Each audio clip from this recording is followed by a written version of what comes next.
一般呢，弄一块香肠会吃它5分钟到10分钟，在嘴巴里含了，把味道先憋得差不多，最后再把它嚼了吞了。就这样剥，稀里哗啦声音一出来，你就觉得这个好吃。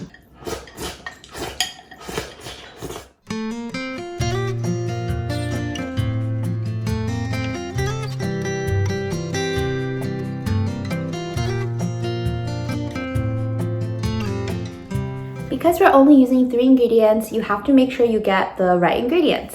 So the first one is a cup of round grain rice. I know this doesn't look like a lot. This is going to be enough for 3 people, so do not cook more than this. You'll also need a knob of ginger. And the most important thing, this is known as a black egg. Millennial egg, 1,000-year-old egg, 100-year-old egg, vegan, sulfur eggs. Lots of different eggs. Let me crack it open and you'll see how cool it is.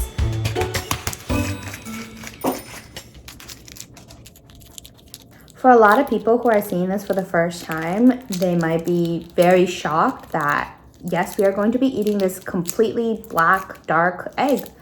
And it hasn't gone bad. I think if you're an adventurous foodie or if you're genuinely curious about Chinese cuisine, I highly, highly recommend this. Okay, so this is what we have. If you look at it, it's quite bouncy. One characteristic of this kind of eggs is its flower patterns. I don't know if you can see.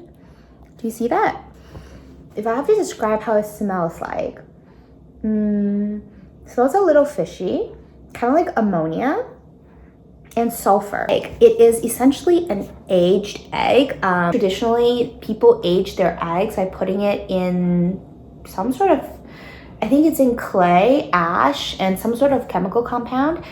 They're not bad for you. And then it basically turns the whites into this like black jelly-like substance, and the inside turns like a greenish gloop. I'm not making this too appetizing, but trust me, it is good. I love showing this to my non-Asian friends because they get so alarmed. But look at this.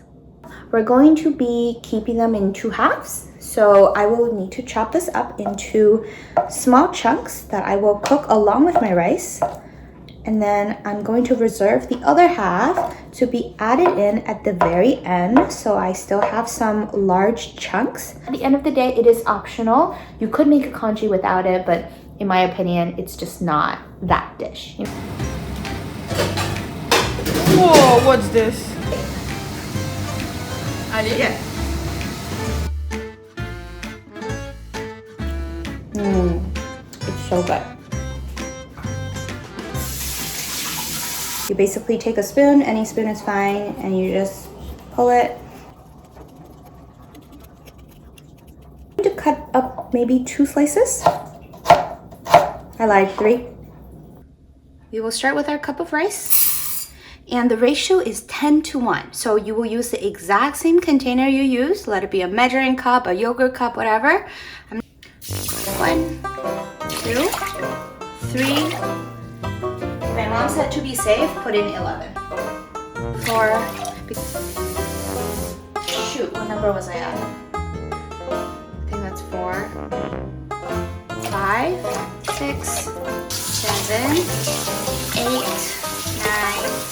9, 10, 11. We're going to turn it on high and then adding your ginger along with half of your eggs. While we're waiting, I'm going to be making a side dish to go along with this. You can pretty much eat this with any Chinese side dish of your choice. Let it be a fried egg or a meat floss, or actually I'm going to teach you how I like to eat it later. But this is just because it's breakfast time. I'm going to be making one of the most like classic veggie stir fries that we do at home. We do carrot, celery, and some sausage. Pretty easy. So I was thinking, like, you know, would this dish be appropriate for the Western audience? And it's the black egg. I know that can be pretty intimidating, but I mean, at its core, it's boiled rice, right? How good can that be?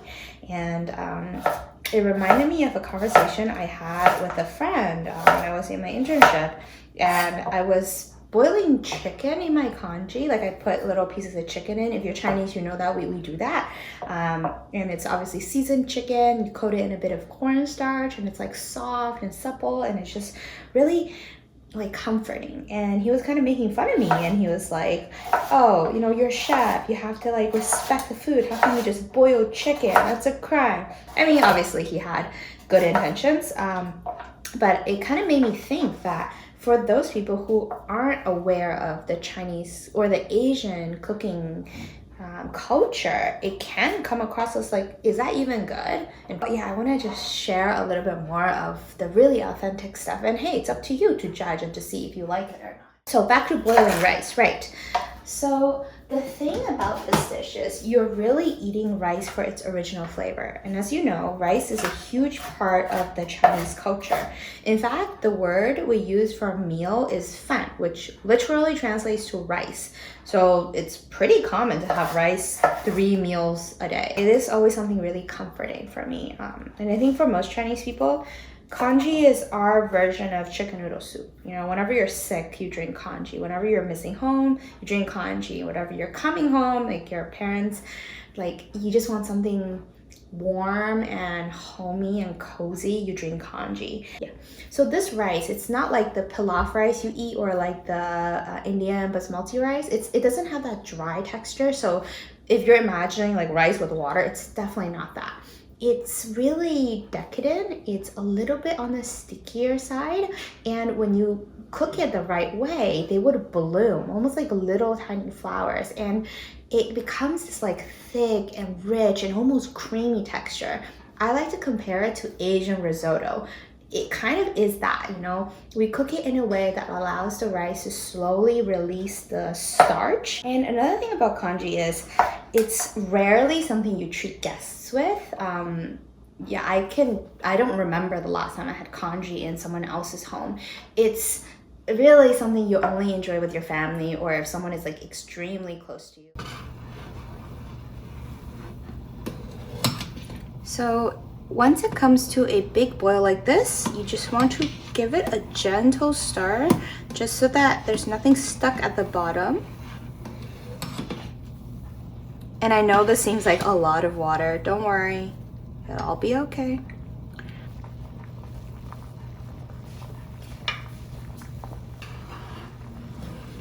This is something you can easily cook when you have a slow morning, maybe on a weekend, and you want to get some work done.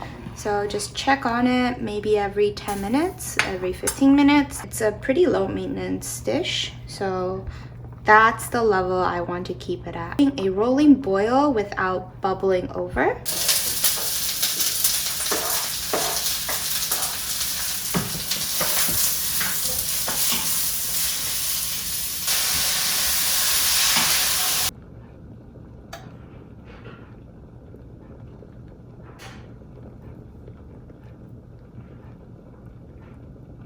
Since we have some extra time, I'm gonna be making one of my favorite side dishes. It's also pretty traditional.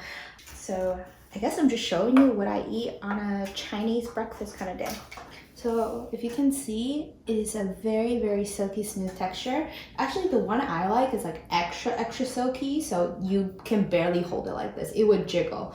The one my mom got is still a little bit on the firmer end, but it's fine. Okay, so I have over there a pot of boiling salted water, kind of like when you make pasta. And over here, we're just going to cut the tofu slices up. This is probably my favorite way to eat tofu, and it doesn't involve cooking it. At least we're gonna quickly blanch this just to be on the safe end. Some tahini and meat floss. This is basically like a floss version of jerky, like pork jerky, beef jerky, but sweetened. So I guess jerky is sweetened too. So they kind of, we're almost done, but kind of looks like this. It's basically just dried up meat. If you imagine like pulled pork, but like really, really dry and kind of crispy, it's that. I love it, it's so good. As a kid, whenever I don't want to eat anything, I would just have congee with this sprinkled on top. Delicious. We're about 30 minutes in, and you can see that the rice has started to bloom. This is what I'm talking about. Do you see that? They're not broken, but they've started to like burst open, kind of like popcorn. Now, I know some people might ask, like, can I just blitz it with a hand blitzer or a blender? absolutely no. You want to cook this kind of like risotto. You want to give it time, you know, let the starch naturally release, but you still want each individual grain to be separate. You do not want to mush. It's quite thick. It is no longer just water. In fact, for those people with digestion issues, even like when our dog gets sick, this liquid is amazing for healing the digestive system. And I was actually really surprised that this was something we learned in nutrition school. And this is like a Western nutrition school. So yeah, my teacher, when she mentioned congee for digestion aid, I was like, hey, I know that.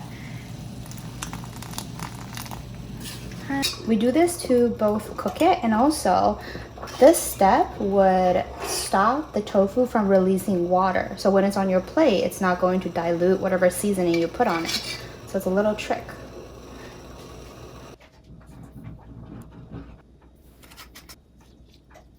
We put on some scallions, and voila, we are ready for breakfast.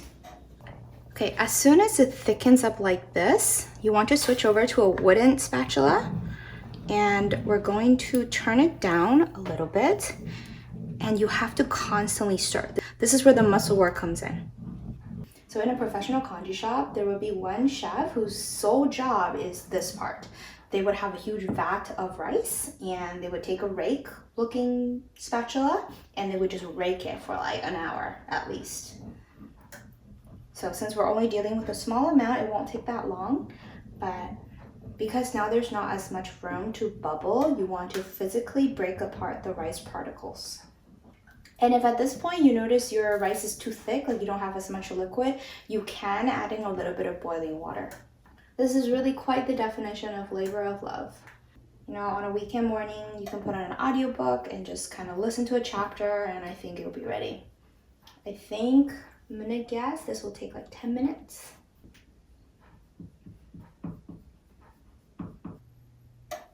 You can see that they're half broken. It's almost there. Gonna just keep going. If your arm gets sore, you can switch it. Practice being ambidextrous. Like for me, this is kind of like when I crave coffee. I don't necessarily crave the taste of coffee, but I crave that feeling coffee provides, you know, that productivity, just feeling like energized. This is sort of the feeling of coziness, comfort.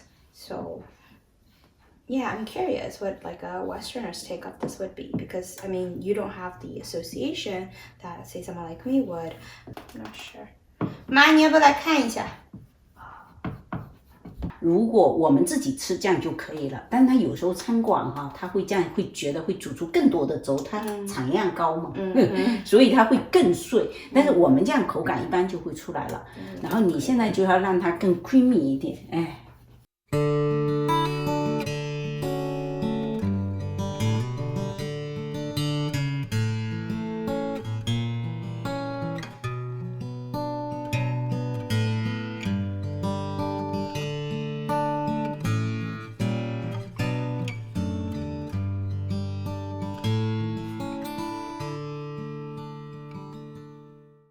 我这样都可以闻得到皮蛋的味道。这个对了。你觉得会不会像有点跟奶油一样？你那个煮出来，口感很滑的那种。它还有那个香。So what I do is I like to add just a little bit of white pepper, the tiniest bit of soy sauce, and then I give it a good mix. And this is my favorite way. 就是这个橄榄菜，我特别喜欢加这个橄榄菜进去，这样子，就这样吃。我就配辣椒酱。榨菜还可以配油条，配油饼。对。那时候奶奶开恩，我可以舀一勺白糖拌一下，好吃。真的？白糖拌进去。偶尔开恩。那时候白糖也是每个人供应限制的，你没有说家里有很多白糖。那时候一个人有多少白糖？3两4两，一家合起来1个月称它1斤白糖。那你当时觉得最奢侈的饭拌什么好吃？但凡是沾点荤腥的都好吃，都好吃。鱼、肉、蛋菜什么？一般呢，弄一块香肠，会吃它5分钟到10分钟，在嘴巴里含了，把味道先憋得差不多，最后再把它嚼了吞了。过去daddy哈，比如说家里吃完的还有菜汤是吧？那他为了抢到这菜汤，他就把他自己饭扣下去。那不能乱扣的，这样人家菜吃完了，剩下汤了，你这，而且你要注意观察，边吃边看，超哦，最后一块，夸。你不要浪费，一点汤一点油都不浪费，是吧？那时候的油水很重要。现在人说，哎呀，这个很油到了。那个时候这个油啊，怎么能到啊？开玩笑，家里没有油。过去根本是没有油，只要没油水。所以那时候穷人最穷的人是连油都没有，只能把辣椒直接放在那个锅里面去煸熟了配饭，这叫吃红锅。锅烧红了，这个辣椒下去煸一下，上来吃。还有在我们以前那个要扶贫的一个县，他们怎么吃？就是什么时候杀猪的时候，他就留一块肥肉，每次呢再把那个肥肉拿锅里抹一下。这可以吃多久啊？就可以吃1年那个 Oh my 肥肉 god， 一直放盐里面，坏掉吗？那肥肉放盐。稀里哗啦声音一出来，你就觉得这个好吃。对，小孩子筷子不会拿，他这样子也能吃。